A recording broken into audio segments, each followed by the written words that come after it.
December 1968. Bayswater, West London. 16 miles north of Leatherhead Golf Course. 3 years before the unidentified victim's shallow graves were unearthed, and just 1 month before her grisly demise.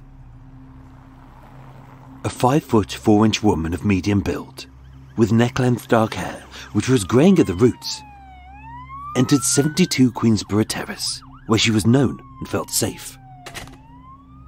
In her hand, she clutched a small suitcase containing some clothes. Latvia House was a slightly shabby but affordable little hostel, which is a place of refuge for London's Latvian refugees to find shelter during the dark times. Provided a bed for a few shillings, with a locked door. Turning the key and sliding the bolt to shield her from the struggles of her chaotic life, the woman exhaled deeply as she lay on the soft, soothing warmth of her bed in the familiar sanctuary of room 16. Fingering her 2 silver rings to remind her of a marriage which she once thought was good. Before being beaten blue and bleeding red, she fled to London. And although now alone, she nestled into the reassuring pillow, wearing a navy blue slip, a pink woolen housecoat, and blue carpet slippers. And although she would often vanish without a trace, no one reported her missing. Not her friends, not her lover, and especially not her ex-husband.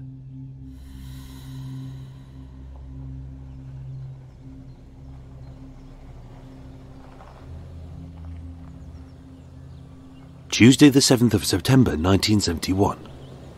2 years and 9 months later. 3 shallow graves at Ashtead Woods told the detectives almost nothing about the sadistic killer, who DCS Shemming had described as a monster. As with nature having eviscerated every finger and footprint, the killer's meticulous ways had made him invisible. So to find him, they needed to find her.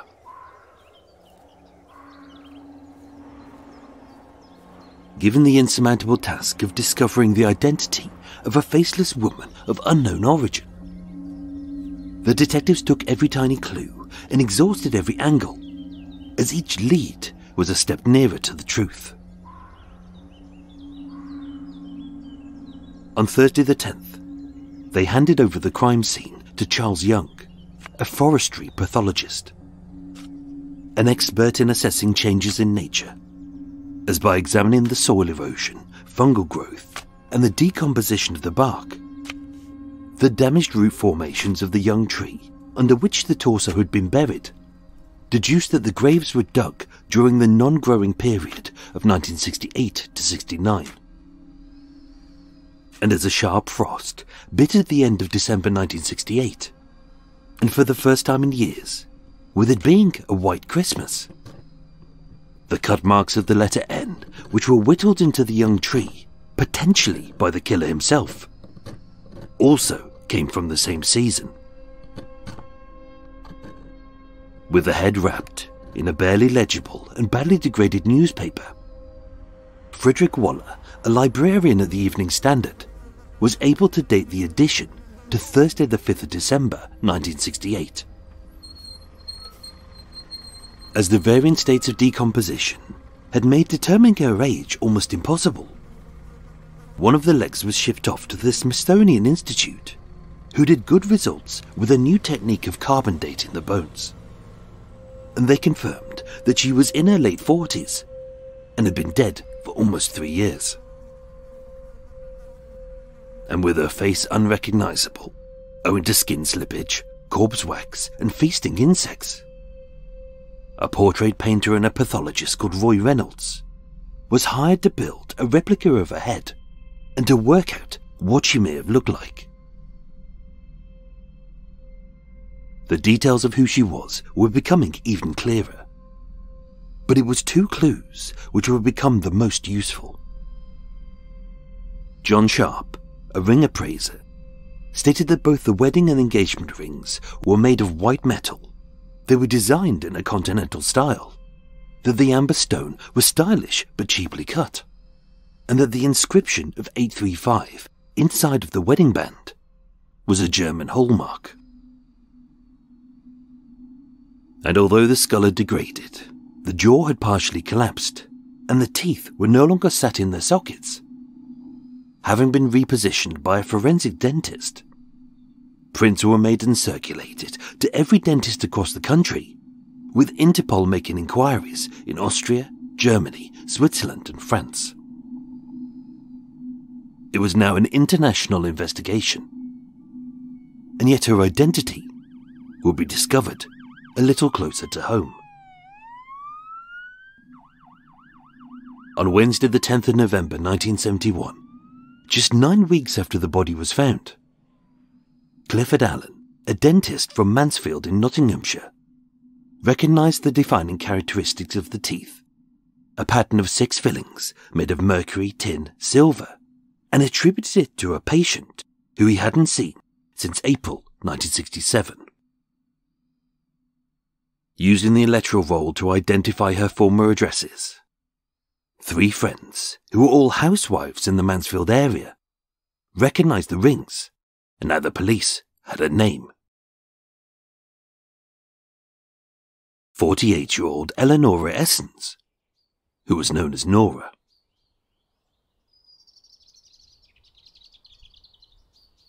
Eleonora Essens was born in Riga, the capital of Latvia, on the 24th of December 1920.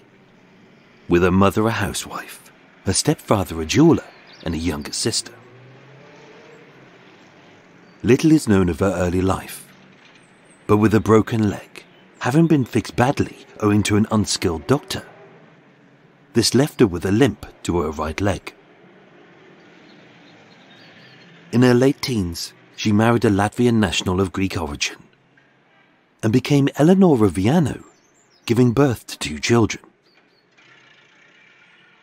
With that, her life should have been blessed, and she should have earned the right to live a good life, as happy as anyone else. But it was not to be.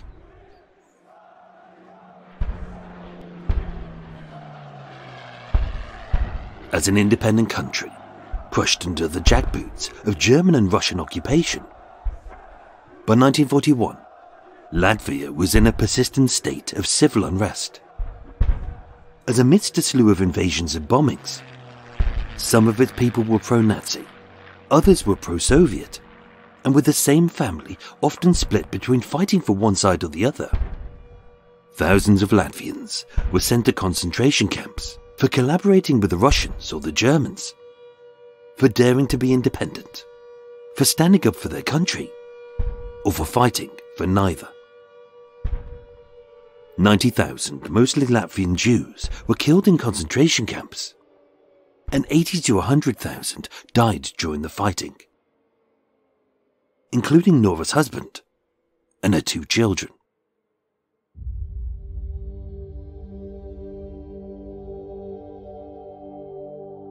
Barely into her 20s, she was a widow, with no home, no job, no money, and no family. As a young single woman, Nora was sent to a displaced persons camp at Lübeck in Germany. Living in an era where a woman couldn't survive without a husband, as a young attractive widow of 5'4" tall, with dark hair, pale skin, grey blue eyes, and a curvaceous figure, Nora knew how to use not only her God-given attributes to lure in the men, but also her flirtatious and alluring ways. With her supply lines decimated, Nora's sexuality was a currency for many a lonely man who, for the price of a sweet word, a little kiss, and maybe something more, could buy her food, clothes, or medicine. Anything she needed as a single woman, as this wasn't prostitution, this was survival. In 1946, at a registry office in Lübeck, having found love either through need or necessity, Nora married a fellow Latvian, Alexander Essens. And although both were broke, on the left hand she wore a white metal ring with amber stones and a wedding band with the hallmark 835.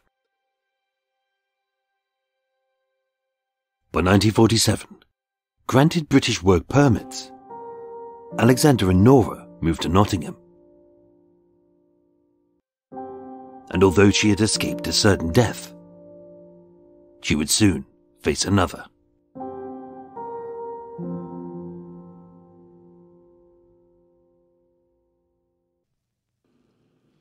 Getting work as a hospital cleaner in York, Market Harborough, Full Sutton and Worksop. Later moving to Mansfield General, she stopped working in 1948 owing to a bout of appendicitis. And as her many scars would show, a full hysterectomy in 1959 and a hernia operation in 1960 left her plagued with frequent sickness and chronic pain. In 1950, Nora and Alexander Essens moved into a ground floor flat at 48 Armstrong Road in Mansfield. Alexander told the police, "We used to have rows, but only slight ones." Which wasn't the truth in the slightest. As Alexander Yannick's, their recently separated Latvian lodger, knew only too well, as the walls were painfully thin and their voices were ear-splittingly loud. Later in a statement to the police, Alec Yannick's would state, "The main reason for the breakdown of their marriage was his habitual drunkenness. This led to many violent quarrels." As a trusted friend to both of them, who was quiet, kind and bookish, Nora, Alec Yannick's would state, hoped that my presence in the house would stop her husband from beating her. The problem being that only being small and slightly built, I tried to restrain him from attacking her, but I was only partially successful. Nora's face was often a patchwork of blacks and blues. So often seeking solace in other men, it was no surprise that, with a husband in an affair and having a child with a local widow called Helen Singh, that Nora, being in need of a man who could and would treat her well, that she fell for Alec Yannick's. On Wednesday the 31st of July 1963, as a premonition of how horrible her life could have been, the Nottingham Evening Post reported, "Uncle thrashed 2 boys with a rope." Pleading guilty to 2 summonses, Alexandra Essens, 39, was fined £5 for causing grievous bodily harm to Graham Singh, aged 13, and Jeffrey Singh, aged 12. Those were 2 of the sons of Helen Singh, the woman he was having an affair with. That Christmas, still living together, as owing to her medical pain, Nora was unable to work, he'd state, "We had a big row. It ended with me hitting my wife. I was fined £5 at Mansfield Magistrates Court and ordered to pay her £5 a week as maintenance." Records confirm that court case occurred on the 2nd of February 1964, of which Alexander Essens claimed, "That was the last time I saw her." 6 years before her death, and 156 miles north of Leatherhead.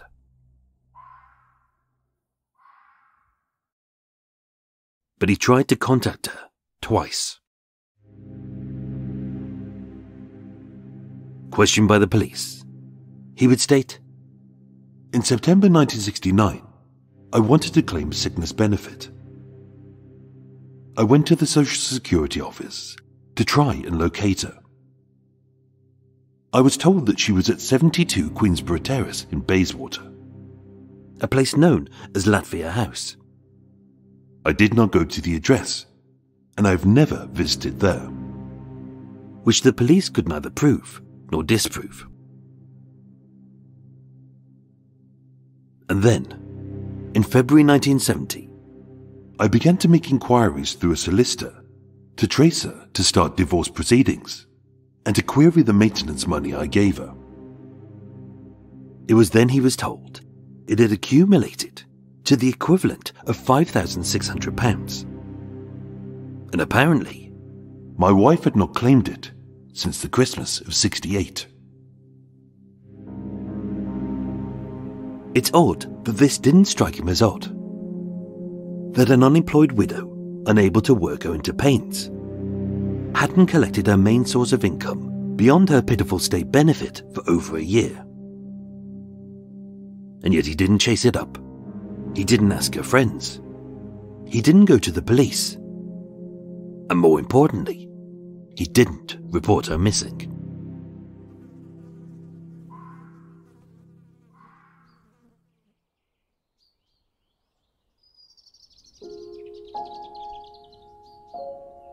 Had she been able to see beyond the torment of her past, it would have been clear to Nora that Alec Yannicks was a man a million miles away from the swinging fists and fiery temper of her ex-husband. As a 5'5" ex-miner who was blind in one eye and registered disabled owing to an injured back,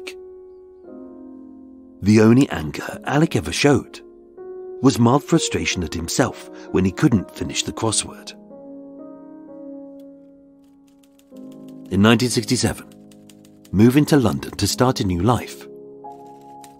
In February, Alec fulfilled his dream by becoming an aviation and military editor at McDonald & Co. Publishing at 49 Poland Street in Soho.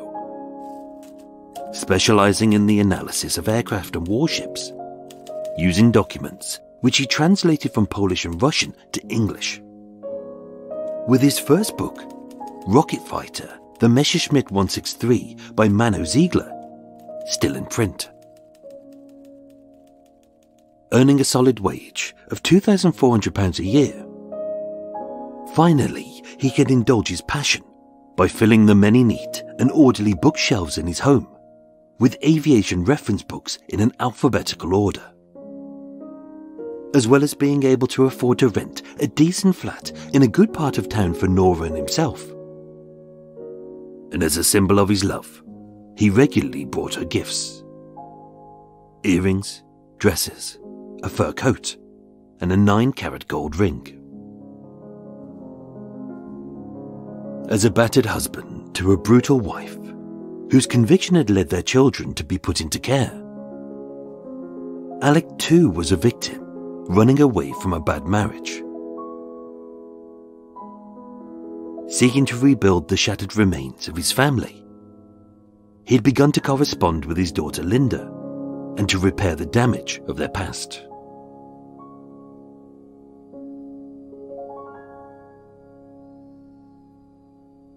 The future looked rosy. But for Nora, she saw only darkness.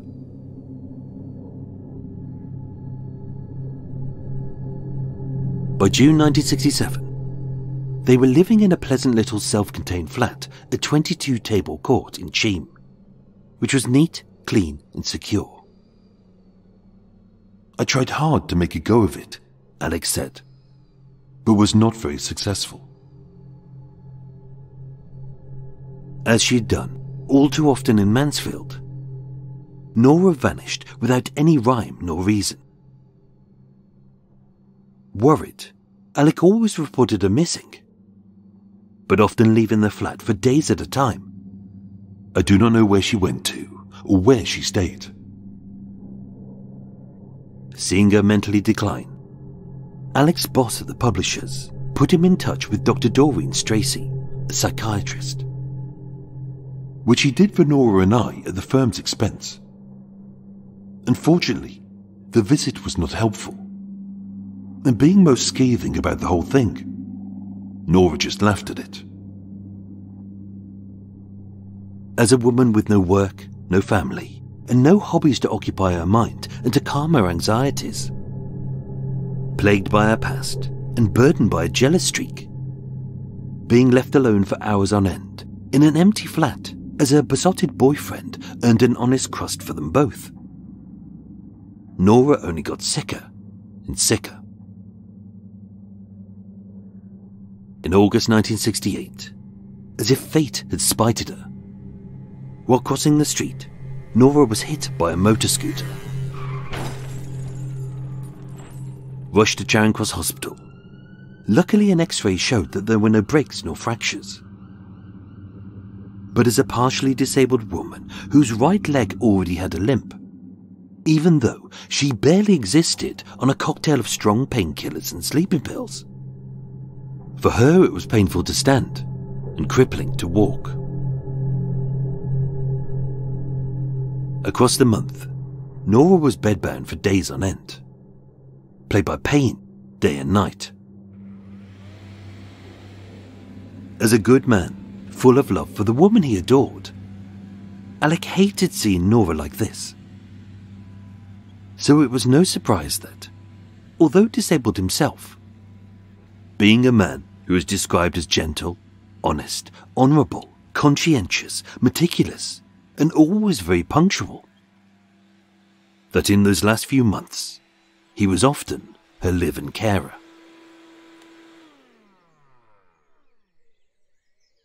By September, with her pain not subsiding, Alec moved them from their second-floor flat in Cheam to Kendall Villa on Sutton Lane, as owned by Dr. Doreen Stracey.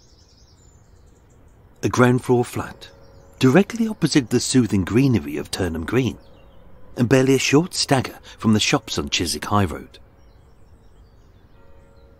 As a homely little flat, with a kitchen, a bathroom, a sitting room, and a bedroom with twin beds, they settled in without blinking, decorating it with family photos, mementos of Latvia, and as a bookworm who devoured the intricate details about the payload capacity of the Ardo AR-234 jet bomber, or how the Heinkel HE-112 consisted of 26,864 rivets, a fact which Nora rolled her eyes at.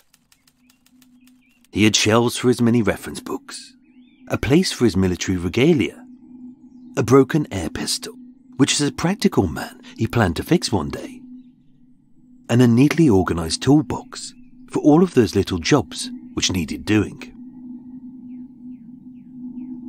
It should have been the perfect flat for both of them, as he kept it clean, he made her meals, his wage was just enough, and his sympathetic employer let him leave early when he needed to.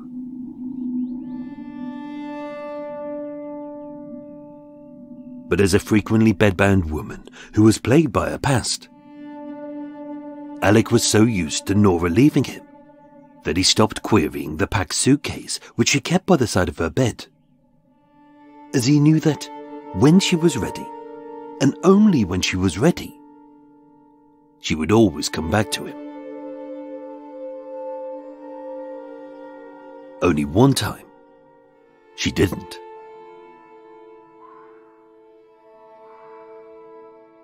As a witness to her life with a violent ex-husband and her last known sighting alive, Alec told the police. A few days later, she disappeared again. When I asked her where she had been, she said that she'd stayed with a nice Greek fellow in Sutton. The sicker she got, the more she fled without reason. As Alex stated, she disappeared again. I reported her missing at Chiswick Police Station. Of which records show that Alec reported Eleanor missing at 9:15 p.m. on the 5th of November and the 21st of November 1968. Nora turned up after 10 or 12 days, and I went to the police station and told them she was home, as verified by a constable and her records. After the constable left, there was a terrific row when Nora accused me of reporting her to the police like she was a criminal. She told me never to do it again. And although he cared for her, for Nora, it was the straw that broke the camel's back.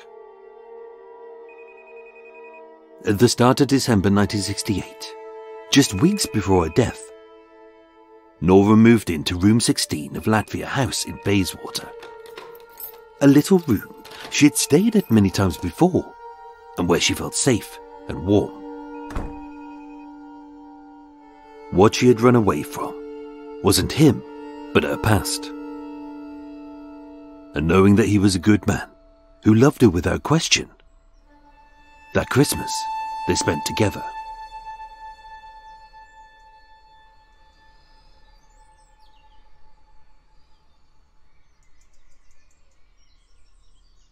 The last time she left him was on Sunday the 29th of December 1968. He told the police, I got up, made coffee. I took her a cup in bed and said good morning. She did not answer. She just lay there, a frown on her face, dressed in her comfortable bedclothes of a navy blue slip, a pink woolen housecoat, and blue carpet slippers. And then when I went into the sitting room, she was putting on her makeup. She was dressed in a pattern-coloured dress and good shoes. I asked her if she was going out. She told me she was leaving me for good. And he knew this was coming. I told her I did not want to witness her going, so I left the flat and went for a walk.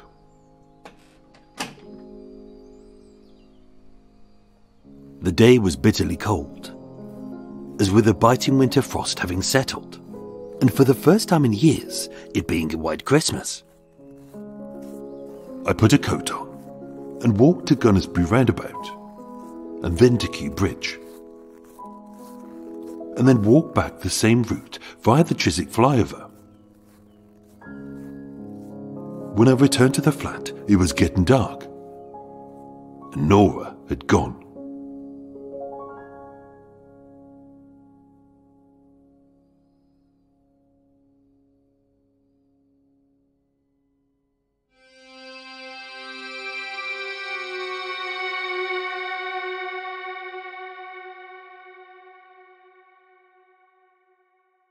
She left various dresses, a fur coat, and 2 or 3 pairs of shoes I'd brought for her. In fact, all of the things I brought for her were thrown on the bed and the floor. I stayed in all evening and read. I felt nervous, but I did not believe she had left me for good, because she had left me before. As always, she left no note and never said where she was going.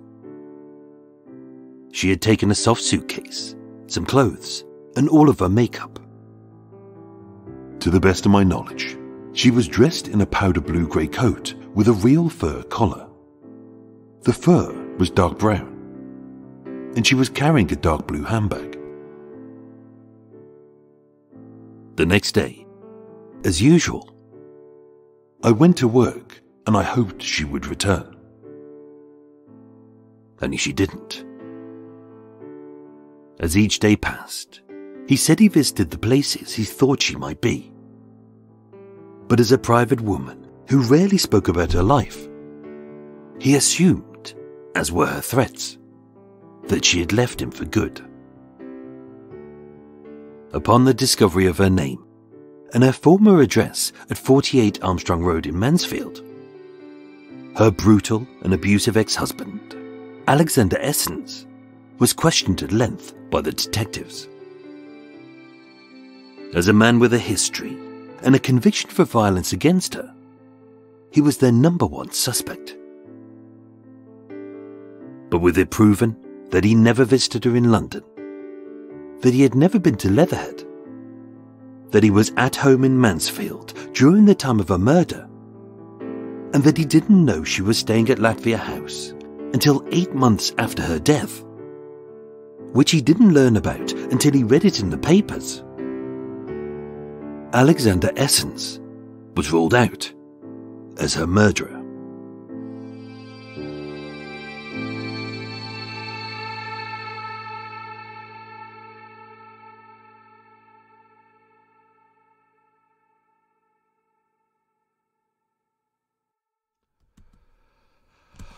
fucking hell. Well, that was a pig to record that one. Oh, again. See, I was trying to fit it in on a Saturday morning. I thought I'll do it on a Saturday morning, and I finished writing and rewriting early Saturday morning, and I got to like 9 o'clock, and I thought, oh, it's good, it's nice and quiet out. And then I started recording about 10 o'clock, and then the parakeets woke up, and the coot was having an effing go, and then my neighbour decided to put his engine on because, you know, he was bored. He thought, oh, I like the sound of it, I'll put the engine on. And then people were going past and stopping and going, oh, Maureen, let me tell you about my piles. Oh, so annoying. That took ages to record. That's going to be a bitch to edit that one. Oh, anyway. Welcome to Extra Mile, everyone. I don't think I said this last week because I'm out of practice. The unscripted, unedited bit where we do a little bit of chat. We do some quiz questions. I dive into some extra stuff about the episode, some bits that might not be in the episode. And then, shortly, I will go off into town. I'm going into the archives today. I've managed to... There's a mass shooting in London that I've managed to, through Freedom of Information request, I put in loads every year. I've managed to get the file on this one, so I'm going to go in. It's a file that's... The problem is you can never tell what kind of file it is. Or you can tell what kind of file it is, but you don't know what it's like. Sometimes you can go in there and it can be like one page and you go, oh, is that it? Or sometimes you go in and you realise it's just news cuttings and you just think, well, you know, I'm sure 30 years ago that was useful to someone, but now just bin them. Archives, just go through and bin them because they're just not, you know, we have online archives, you just don't need them anymore. And sometimes they're really detailed, but this one is a file. It's only one file. I don't know what length it is, and I know that they've taken out about 120 pages, which is a good sign, because if it was just a shitty file, they wouldn't take out 120 pages, so that's useful. So I'm looking forward to that one. That'll be good, as much as you can look forward to a file about multiple deaths. I'm just gonna have a swig of my. See, I'm still using my my recyclable mug, and it holds the temperature really nicely. By this point, I would be halfway through the episode. I would be drinking icy cold tea, but it's tepid. It'll do. What else is going on? Had a bad stomach all day. I don't know why. I think it's because I had beetroot burgers yesterday, which I think were fine, but I think that much beetroot or that much kind of vegan processed stuff, because it is, highly processed stuff. God, my guts went rotten this morning. I was popping off some botty burps like a good one. You're so lucky that at this point in the I'm going to take your little hat off. Maybe that's better. At this point in the recording, I'm a bit wind free, which is good, which is very good. Very good. And after that, I'm going to pick up my new. I had a nice catch up with Bob at Twisted Britain the other day. I was desperate to get. I said to Bob at the start that I just recorded the episode before I met up with Bob, and I totally forgot the name of his podcast. I don't know why I couldn't picture it in my head. And I said I need to record something with you where I insert into the episode me going, "Hi Bob, I totally forgot the name of your podcast. What is it?" And then I could put it in the episode. I forgot about it. Let's just say that we met up about 5 o'clock. We had many pints. It was really nice to catch up with old Bob. It's been a while. So hopefully we'll do that again. That was good fun. So yeah, he showed me his earbuds, his new earbuds, which were very good. I've got kind of crappy earbuds. He's got noise cancelling, expensive ones. And he was like, try these. And then I popped them in. And for a second, I thought, yeah, I don't hear anything, see anything. And then suddenly he switched them on. And I just went, oh my God. He wasn't playing anything. It was just, you could hear the noise cancelling kicking in. And suddenly I was in a noisy pub. And then suddenly all of that noise almost entirely disappeared. And I thought, wow, that is great. So I've purchased myself some. I've splashed out. I've replaced some of Eva's more expensive drinks with diesel. She won't know the difference, so there we go. I've made a little saving there, and I guess we're saving the environment as well, because Eva's drinks are not just got rot. It's like napalm. It really is. So yeah, let's do some quiz questions, then we'll dive into some extra stuff. So here we go. Get ready, folks. I'm not going to make a cup of tea today, as mentioned, because I've already got my drinky there, and I need to get on the tube very shortly. Tube. I need to be off in about 20 minutes because I've got to get to the archives. Then I'm watching the Holdovers with a mate at the cinema later on. So I've got a lot to do today. Question number 1. Right. What room was Nora staying at Latvia House? Question number 2. How long between Nora going missing and her body being found? Ooh, got burpy. Question number 3. What was the newspaper there was the burp. What was the newspaper which her head was wrapped in? Question number 4. Her leg bone was sent to be carbon dated where? Question number 5. What was the nationality of the hallmark on her ring? Ooh. Question number 6. What countries were Interpol searching for her in? See, it's fascinating now. It's gone really quiet. Coots are fucked off. Parakeets are buggered off, and no one is moving their boat. When a boat comes in, you can hear it coming in, so you have to stop your recording, because even though I've got all my sound protectors around me, it still permeates all that. So you can hear it coming in, so you have to wait like a minute and a half, 2 minutes for it to catch up to you, and then there's the when it goes past, because some people have really shit engines, and then you have to wait another 2 minutes as it fucks off the other way. Really annoying. So that was question number 6. What countries were Interpol searching for her in? Question number 7. What job did her stepfather do? Question number 8. Why did she have a limp on her right leg? Question number 9. What was the nationality of her first husband? And question number 10. In what country did she marry her second husband, Alexander Essens?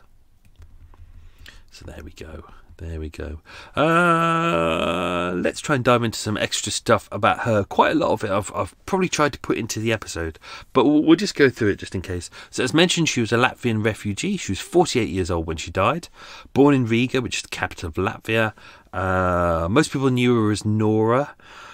Born on Christmas Eve, 1920, which means she died not too long after her birthday. Her first married name was Eleonora Viana. Husband was Greek. Can't really find out much about her, so we don't really know whether she was a Latvian national or whether she was Greek as well. Just don't know. She's 5'4" inches tall, medium build, busty, fair complexion, small hands, dark brown hair which was wavy, grey blue eyes, a slightly broken nose. I managed to track down loads of pictures of Nora. I'm going to call her Nora, and yeah, she very much seems to be interesting personality in a way. She's kind of, I think that's what I wanted to get across with this episode, is the kind of the trauma of her life. We don't really know a lot about her very early life, so we only seem to know her life when she gets married. So, and obviously, you know, she's early. We don't know much about her kids either. We don't know whether the kids survived birth, so became born, or whether they were died pre-birth. It's very vague in the police files, and because it's kind of not really important there, the only real piece of information that they really needed around that was the fact that she had appendicitis, and she had a full hysterectomy. So that was because of the scarring of the torso, and therefore they used that to try and track down where she was. But they didn't really dive into her children because it wasn't really of use to the kind of murder investigation. Although it's kind of useful for us, but these are details that I couldn't find out. So we know that she's neurotic and jealous and quite attention-seeking. She has a tendency to flirt with men, and you know, she will sleep with strangers. I don't. She's not a bad person. I think she's one of those people who's not had a lot of love in her life, and she's desperate to kind of find love. But when she does find love, or she finds someone who's good to her, because she's had people in her life who are bad to her, therefore she rejects the people who are good, because she always thinks that they're going to turn out to be bad. Oh, little boat going past. A little quiet one. Very quiet. What else we got? World War II, as mentioned, she was only 19 when war broke out. And don't forget, World War II isn't just 1939 to 45. You're also dealing with the early 30s, sometimes into the 20s as well. And as mentioned in here, for many people, the war didn't just finish at 1945. It went on for many years afterwards. There's a lot of ramifications, which we've kind of dealt with in Murder Mile many times before. Her first husband was a Latvian national who was killed during the war. We don't know much about him. All we know is his surname on there. Some references say that he was Greek. Some references say that he was Estonian. He could have been Estonian Greek. We don't know. It is said, see, these are all quite vague. Some said that her religion was Greek Orthodox, but I can't find any other references to her being Greek Orthodox. So maybe he was Greek Orthodox, and because she married him, she became Greek Orthodox as well, but we don't know that. We know that she was a widow, of course, and she became one of the 40 to 50 million people who were displaced after the Second World War. We don't know why she didn't want to go back to Latvia. We don't know whether her parents are still there. We don't know whether they're still alive. We don't know about her young sister, whether she's still there. But she doesn't seem to have much connection to them anymore, or at least it's not reported here. So she doesn't go back. I guess because Latvia at the end became until 1990, when they became an independent country. Post World War II, when obviously everyone was kind of divvying up, going, "Hey, we won, right? You can have that bit, I'll have this bit," which a lot of the countries seem to do, which is not right given the fact that it is someone else's country. Latvia was handed over to the Russians, and therefore it became a Russian country or a Soviet country until 1990. So it could be that it is said that her husband at the time, the Greek guy, was fighting for the German forces. So it could likely be that because he could have been pro-Nazi, but also a lot of people there, when the Germans and the Russians came in, they kind of grouped people up and said, okay, you've got a choice. Either you go to a concentration camp where you can stay for the rest of your life and probably end up dead, or you can fight for us. And what do people do? You need money, you need a way to survive. You don't want to end up dead. You join either side, and unfortunately, because of the strategic positioning of Latvia, quite a few people were like, you've got to pick one or the other. And as mentioned in the episode, some families were split down the middle, with one side going German and the other side going Russian. So it was a really difficult time for everyone. So and obviously the country was absolutely decimated at the end. They estimate that 25% of the population were gone. They'd either been murdered or killed during war, or displaced and gone elsewhere. So Eleanor was one of those who were displaced. She married Alexander Essens. I've tried deliberately to kind of keep a distance on here. So Alexander Essens, I always refer to him as Alexander. And then Alec, who is Alexander Yanags. I call him Alec because she calls him Alec. It's very annoying when you have an episode where two people have the same first name and you just go, for fuck's sake. It's like older episodes. Everyone is called William or Elizabeth, and it's really annoying because it's the most popular name. So yeah, Alexander Essens, he was an ex-coal miner. I might see if we've got some more details on him. Maybe I might do that. Let me just have a scroll down. So yep, they married in, I can't tell you where because that's one of the quiz questions. He was also in a displaced persons camp, so that's where they met. He'd brought a silver wedding ring with the hallmark inside. So he remembered, he even said to the police, yeah, there's a hallmark inside, it's 83 something. That's exact quote from him. He was right, it was 835. And he said she also had a small amber ring from Latvia.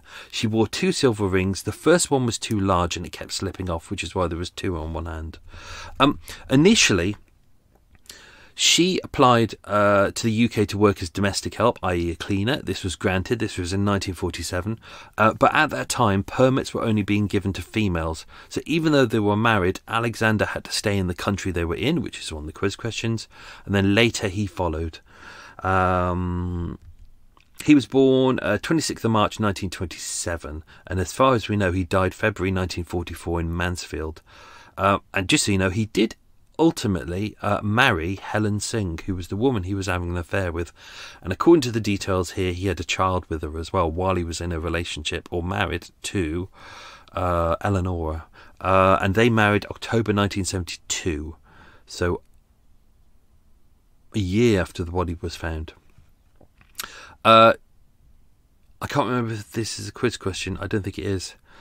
She worked at York Hospital, then Market Harborough, Full Sutton and Worksop, and then she finally moved to Mansfield General Hospital. But she stopped working in and around the time that she had her appendix operation. So this became kind of useful to kind of work out who she was, because, she hadn't got a criminal record, therefore the fingerprints were of no use. It took a while to kind of work out her age and things like that. So with the autopsy, they were able to say that she had an appendix operation in 1947. They were able to prove that. 1959, she'd undergone a full hysterectomy at the Polish hospital in Penley. Kind of interesting in a way, because she told Alexander that she'd had it done in the country.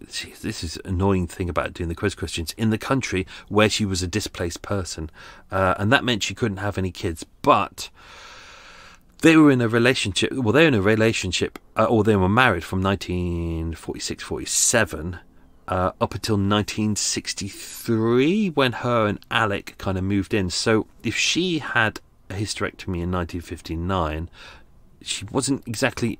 If that's correct, she wasn't exactly being truthful to him about the fact that she couldn't have kids. So maybe that was another thing as well. Another reason why their relationship was kind of in a fractious state. They did argue a lot. He was abusive to her, but she was quite vocal as well. So I kind of mentioned at the start that Alec Yannigs saw the walls were really thin. He was brought in by her to kind of try and keep Alexander away from her, because he was quite violent. But he's a small man. He's quite a meek man. He's softly spoken. They really liked him. In fact, Alexander and Alec still remained friends even afterwards, and right up until the point of the murder. We might get into this to later episodes, but they were still corresponding with each other. They still got on really well, and even to the point where, at one point, where Alexander beat up Nora and she ended up in hospital, it was Alec Yannigs who he actually turned round to and says, "Look, I need to apologise to her, but I don't know how to do it. Can you do it on my behalf and say that I'm really sorry?" So, it's a weird situation. So even though Alexander and Nora were a couple. We'll probably get into this into the next one. Alec and his wife Ingrid had 2 children, and they'd just split up. So obviously Alec moved in with Alexander and Nora. So Alexander and Alec, maybe we'll get into this in next week's episode as well. They were both miners in the same colliery, so that's how they knew each other. So they were mates before he even met Nora, so it was kind of a long-established friendship, and they kind of remained friends for quite a bit. In total on the torso, on her body, she had 5 scars. She had a T-shaped scar at the elbow of the left arm. She had a mole in her armpit, which was removed again in the hospital in 1960.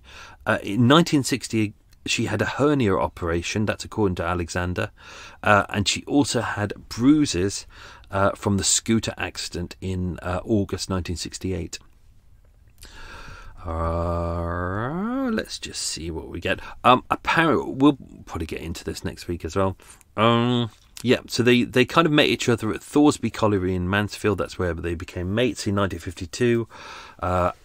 Alec Yannigs and Nora met during a party at Easter 1956. We probably will dive into that next week. Alec would say, we used a lot of this in the episode, but he said the main reasons for the breakdown of Mr. and Mrs. Essen's marriage, so that's Alexander and Nora, was her refusal to have a child by him and his habitual drunkenness, which is true. This led to many violent quarrels. At least once he beat her up and was in hospital for treatment. Her husband came to me, he was crying, he asked me to visit his wife in hospital and asked for her forgiveness on his behalf. I'll miss out the next bit because that's key for next week. I didn't put this in the episode, but this might pop up late in next week's episode as well. They both had knowledge of each other's affairs and didn't seem to mind. The relationship's kind of shit by that point, and this is an era where people are trying not to, divorce is still seen as a bad thing, whereas, now it's just, I think was it 1 in 2 marriages fail? I think it's just accepted now that people go, oh, you're getting divorced, oh, okay, good luck. Mr. Essens had also had an affair. Can't do that bit. Got to be really careful. Mrs. Essens, that's Nora, hoped that my presence in the house would restrain her husband from beating her, and this was in fact what happened. Mrs. Essens, can't read that bit. Her husband, in a fit of drunken anger, kicked her out of the house. I was present at the time, and I tried to restrain him from attacking her, but I was only partially successful. This time the quarrel was over some money that Mrs. Essens had spent, although I believe the real reason for this was the outburst was Mr. Essens' involvement with a widow, that will be Helen, who was living round the corner and had had a child by him. Core lummy, look at all the scandal that's going on. Hear that horrible sound of a child screaming. Oh, yuck. I enjoyed that on Christmas Eve. I was in a coffee shop on Christmas Eve enjoying myself, and the kids were like high on sugar and running around and like screaming, and the parents were looking frantic, and I just thought, thank God I'm not doing that. I was talking to a friend who does have kids, and she said, Christmas is an absolute nightmare. You've got to time everything perfectly on their moods and their highs and their lows, and you've got to get it all right in order so you can just survive Christmas Eve and get yourself to Christmas Day. And I thought, that's not how you're meant to do Christmas, is not getting through it. It's like, enjoy it. But kids, little bastards, they are horrible things. Really are. Just get a dog. Get a dog. Dog is faithful and loving. Kid, sick. What else we got? 42 Queensborough Terrace, Latvia House is still there today. I think it's still called Latvia House. And I think it is still a hotel, and you can still book into there. I don't know whether it's more of a mainstream hotel now, but apparently you can. What else we got? The violence, the escalating violence. So even though they still live together, Alexander and Nora, because she couldn't earn any money because of her pains and she wasn't able to work, you've got Alec Yannigs, who's unable to work as well because he's disabled by this point. He's got one eye and he's registered disabled because of his back, and so he can't be a coal miner anymore, which was the job he was assigned when he came to the UK. And he's trying to get a job as an interpreter, which is really, really difficult for him, but he does eventually do it. So they're all four of them are still living in the same house together at 48 Armstrong Road in Mansfield, which is fascinating. They're all there together, this disparate series of couples all living in the same house. So that's why, even though Alexander and Nora are separated, they're still in the same house, therefore the violence is still there. So he would say, over the Christmas period of 1963, we had a big row over a party she had gone to about 2 weeks previous. It ended with me hitting my wife and she scratching and fighting me. I got burpees, sorry. After the row, she left home. Yannigs left the house about 2 days later and took all of his personal possessions. 2 weeks later, she took all of hers. Following that row, I was summoned for the offence of assaulting my wife. I was fined £5 at Mansfield Magistrates Court. I was also ordered to pay £5 per week as maintenance. That was the last time I saw her, so we used that in the episode. So he's got 2 orders against him. And as mentioned in the episode, actually, there's 3 references to Alexander Essence in the newspapers. One I didn't end up using in here, but it was April 1957, Nottingham Evening News. A Scottish miner was alleged to have grabbed a bottle of wine from the pocket of a Latvian and broke it on the back of another man's head. The Latvian was cut and had to go to hospital.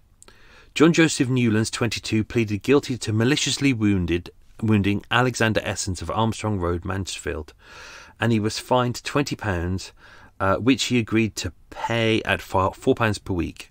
Newlands was stated to have approached a woman in the company of a Latvian, so that could be Eleonora, in a local hotel, but Chief Inspector Hannock said the Scot was not satisfied she was not the person he thought she was. We really don't know much about this. It's a really old story.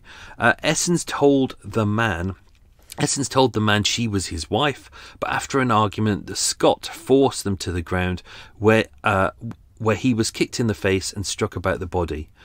Newlands stated he acted in self-defence.